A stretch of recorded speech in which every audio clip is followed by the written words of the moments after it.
Hi guys, it's Calvin from Raw Coding, and today we'll be covering inheritance in Python. I'll be programming in the idle IDE.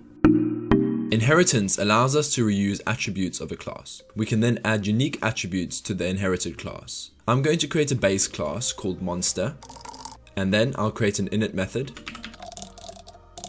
We'll say self. We will take in 3 arguments, an argument called health, damage, and stamina. Let's assign these arguments. Got self.damage equals damage, and self.stamina is equal to stamina. We have now created our monster class. It takes in 3 arguments, health, damage, and stamina. We will create a class called Goblin, which will inherit our monster class attributes. To create an inherited class, we'll say class, Goblin, open brackets, and then type in the parent class that we want to inherit our attributes from, which will be monster. We can create a unique init method in our Goblin class. Let's say def. We'll take in the 3 arguments from our init method in the monster class, which will be health, damage, and stamina. We'll take in a 4th argument called special ability. This argument will be unique to our Goblin class.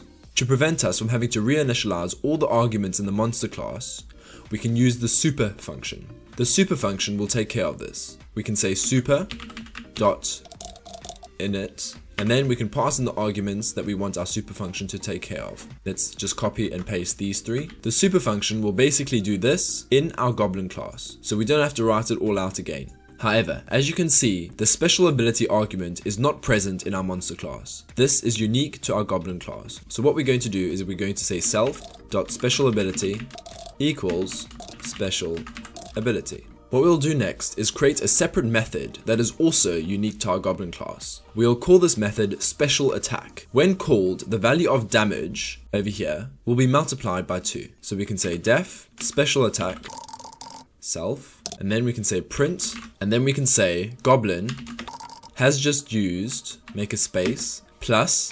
self.specialAbility.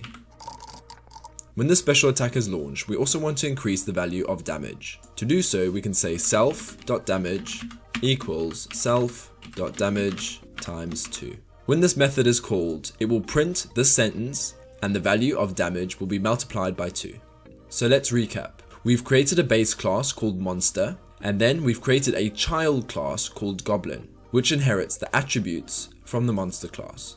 We've initialized all the arguments from the monster class, but we've initialized our own unique argument in the child class called special ability. We use the super function to get access to these 3 arguments in the monster class. We created a unique method in the Goblin class, and when this method is called in our main program, the value of damage will be multiplied by 2.